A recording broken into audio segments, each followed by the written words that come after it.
Hey, this is Elsa Morrison. I'm committed to play softball at the University of Tennessee, and this is No Playbook Podcast. All right. Thank you so much for checking out the show. This is the podcast featuring the outstanding athletes, coaches, and experts from East Tennessee. Today, an absolutely phenomenal softball player, Elsa Morrison, joins me on the show. She plays at Farragut right now, but this young lady, she was a part of the American national team. She's already committed to be a Lady Vol, playing softball at Tennessee, so it really was my pleasure to get the opportunity to speak with Elsa today. We actually recorded this the day after Thanksgiving, so we talk a little bit about her typical Thanksgiving plans. She talks about her recruiting experience, what training has been like for her since a very young age, and she shares one thing that very few people know about her. This episode is sponsored by Tennesse Collision and Loco Burro Tex-Mex Cantina and Tequila Bar. It's at Westtown Mall. I'll get to Elsa Morrison right after this. Sit tight. Hi, I'm Zach Stinnett, third-generation owner of Stinnett Collision. As a proud supporter of Tennessee athletics, we know that every game counts. When a collision puts you out of play, we're here to get you back in the game. Family owned since 1965, Stinnett Collision now has locations in Maryville and Sevierville. With double the space and a team of certified technicians, we'll tackle your repairs and get you back on the road in no time. Don't let a collision sideline you. Visit Stinnett Collision today. What's up, everybody? I'm Zakai Ziegler. I'm here at the Loco Burro here at Westtown Mall. I'm show the people how to make a fresh tortilla. So at Loco Burro, they make fresh tortillas. This is how you do it. Put in some flour, shake it out.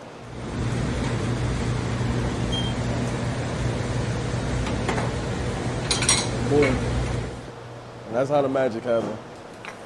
Pretty nice scenery here at the rooftop of Westtown Mall. I'm liking the vibe. A little chill vibe, chill area.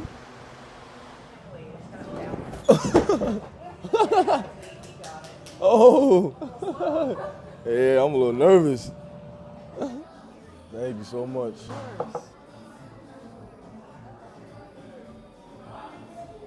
No, that's good. If you come to Loco Burro and use my name, you'll be able to get 10% off. So make sure you stop on by. I might be the best cook on the team. Think that's good? Yep, you can go ahead and flip it. Hands, please. Chef Boy RZ. Hi, how's it going? Pretty good. How are things? Oh, can't complain. Up here in Pennsylvania with my family for a little bit. Oh, yeah? Is that where you head for Thanksgiving? Yes, sir, yes. You do that every year? Not every year, kind of every 3 when we can get up here. Is it really stinking cold up there? Because it is down here. It actually just snowed today. Yeah, there's snow on the ground as I look outside. So I would say it's about 30 degrees right now. Nice. So it's pretty chilly, yeah. What's Thanksgiving like for you normally? Well, we eat a lot, obviously. My brother is an Ole Miss student, so they're downstairs watching the Egg Bowl right now. That's kind of been a more recent addition to it, but, just kind of smoking a good turkey. That's what we do all the time. There you go. Is he an athlete also? In high school, not at the collegiate level. Got it. Well, thank you so much for taking time this Thanksgiving weekend to join me. Of course. I really wanted to hear a few things from you. First up, just, congratulations committing to UT. Thank you I very want to much. hear, about that process. What it's like to be a local athlete committing to the Vols and what the whole recruiting process was like. Yeah, so my recruiting process started when I was a lot younger than when I lived in Tennessee, and I think that's a lot of things that people don't realize. So I started going to camps, reaching out to people when I was in 6th and 7th grade. I started writing emails and, just staying in touch with these coaches through Twitter at the time. It's now X, but just constantly giving them my name so that they knew I was on the board and I was out there. Once it got closer to my freshman year, I started narrowing down some of the schools that I liked and some of the campuses had the degree program that I wanted to pursue. And then sophomore year, when I was in Tennessee, I started to really narrow down some of the schools that I wanted to go take visits to. and Tennessee was one of them. Where did you grow up before Tennessee? Indiana. Okay. That's amazing that you were that young and already able to identify, like, I know I want to do this at the next level. Yeah, it was easier for me because I always played up in age. So the girls that I was surrounded with were always 2 years older than me. So I think I started on the younger side just because I had those influences around me, and I think it has helped me in the long run. Excellent. Is that something you would recommend for younger athletes that have that goal? 100%. I think not starting too young just because you don't really know what you're looking for in schools, but opening that communication line when you're in 6th and 7th grade will ultimately help you because once it starts coming down to when they're looking at your athletic performance, they already know that you can communicate well and have a little bit understanding of your personality traits. So you say you reached out via Twitter. Um, Mhm. what are other ways that you kind of get the ball rolling, kind of get your name out there? Even if you're a fantastic athlete, I mean, you getting picked up on the national team, like Yeah. getting that recognition, that opportunity, how does that come about? So with the recruiting side of things, you have to full send the ideas that you have. Like so I got personalized stationery made and I would handwrite letters to these coaches before camps, after camps as a follow-up, before tournaments, and I did all of the same thing via email. So they were constantly getting information from me and I feel like I was kind of annoying just because of how much I was reaching out, but I think that's the biggest thing that got me on their radar before they actually started coming to my games. And I think the USA is kind of the same way. I went to their camps where they have prospect camps, and it's kind of like evaluations.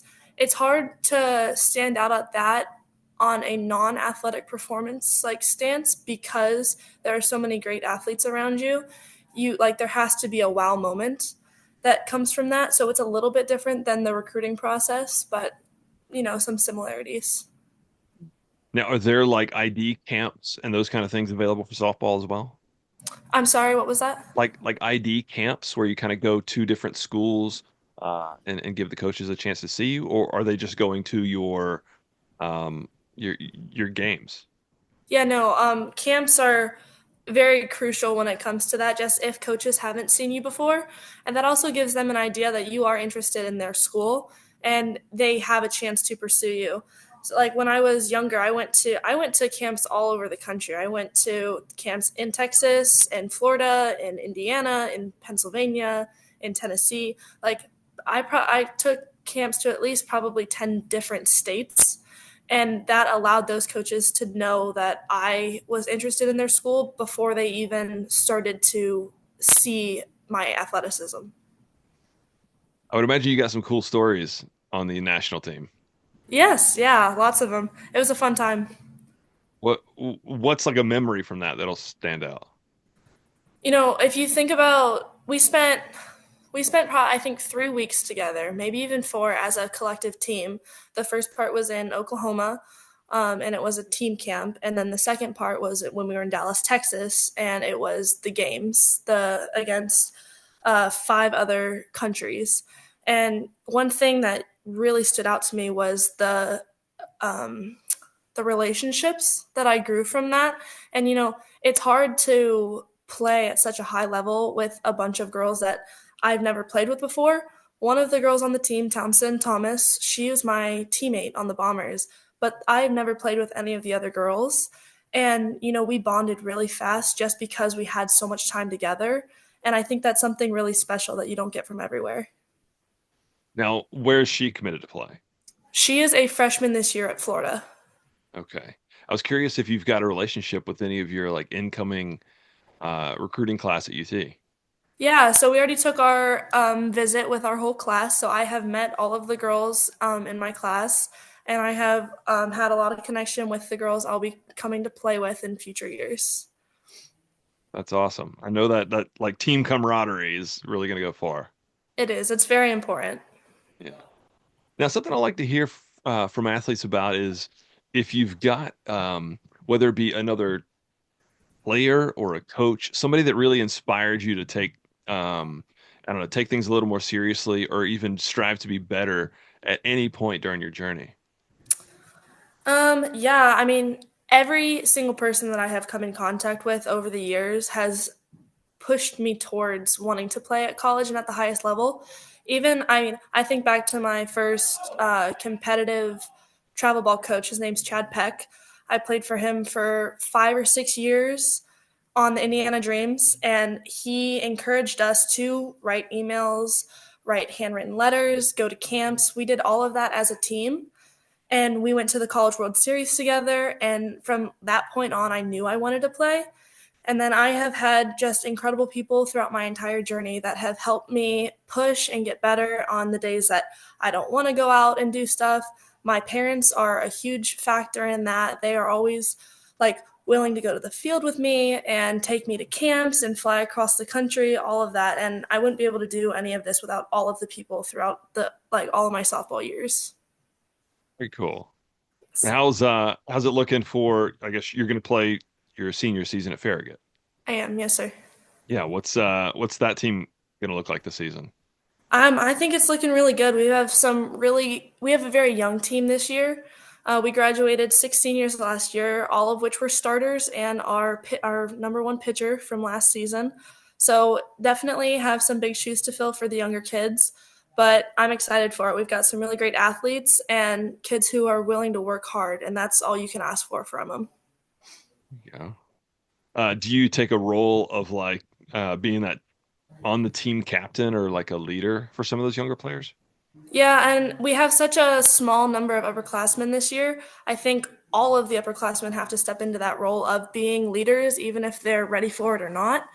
I like to think that I've been a leader for my high school team since I was a freshman, just because that's the role I'd like to take with being in such a crucial position like catcher and shortstop. So this year, I'm definitely trying to help the younger kids through the process and understanding the high school journey and everything. But I'm hoping that some of the older kids can also share those experiences with them. Well, so how excited are you to be a Lady Vol as somebody that lives in Knoxville? Does that add an extra sweetness to it? 100%. Like, words really can't describe how excited I am just to be representing the university that, people, the younger girls around me look up to. And it's just it's very inspirational for me because I know I looked up to some of those players when I was little. And just understanding that there are those same girls like who look up like that is insane. Did you have a favorite player growing up? It kind of wavered. I really liked Taylor Pleasance when I was younger. I thought she was awesome. She still is. She's one of my biggest role models, and I've gotten to talk with her a lot, and she's as nice of a person as you can imagine. So that just makes it 10 times better. I looked up to a lot of people growing up, though, just because, they make such an impact on the game. For sure. I had Monica Abbott on this podcast not too long ago. She was great. Yeah, that's amazing. She wrote a book and just put it out. She was talking about that. Very cool. Yes. Yeah. So now, also, what's one thing that very few people know about you?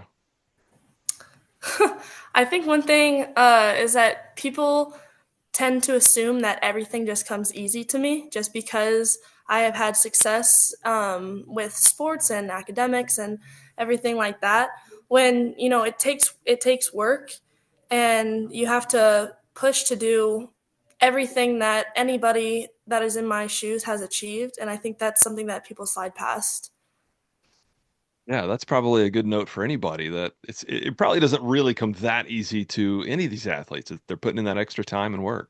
Yeah, like I'm very gifted, and I have God's abilities that I can play softball and stay pretty much injury free. But it's not like I rolled out of bed when I was 7 and can play like this. Like, it has come from all the extra days in the batting cage and all of the extra days in the weight room, and again, all of the people that have helped me over the years. Tell me about the weight room. What is that extra training that you get in? So with Farragut, we do lifting a lot, and then I also work through a program called Athletic Republic here in Knoxville, and I do weight training, speed and agility, arm care, things like that. Excellent. Who's your trainer there? It kind of varies. I have a weight program with a guy named Danny there, but it's a very big family feel. So it's not one particular trainer that I have. Now, I sort of asked you this before, but do you have one unforgettable sports memory through your entire softball Well, career thus far? well, my 18U Bombers team won the national championship last year, and I can say that's pretty unforgettable. We had the hardest route to win that any team could have. We were in 8 elimination games throughout the entire course. We played 14 7-inning games in less than a week. And we, at our last 4 games, we threw 4 shutouts. It's kind of just stats that you wouldn't imagine from our team just because we had such a hard summer working up to that point, and we really had our backs up against the wall that entire tournament. That is something I will never forget. Well, I will tell you, I'm friends with the lady that's the head coach softball team at Johnson University here Mhm. locally. And I just kind of mentioned to her, I've got Elsa coming on the show, and she's like, she is so good. Well, that's sweet of her to say. Sorry, I've got a 5-year-old visitor No worries. come in here. Uh, oh boy. Okay, hang on, bud. Okay. All right, I'll be done in just a minute, okay? I actually use, okay, give me just a minute, pal. I use his little playroom for my podcast studio just because it's really small and the acoustics are the best. Sure, I bet. Every now and then he'll pop in. He's like, "Wait a minute, this is my room." That's funny. I hope it sounds okay. This is the best that I've got here. Yeah, no, it sounds great. Would you do me? That's great. Thank you so much. I will Perfect. have this out in about a little over a week Perfect. and all that. So I'll be following your career and all that stuff. So best of luck. Thank you again. Awesome. Thank you so much for having me. Have a good one. See ya. All right. Bye.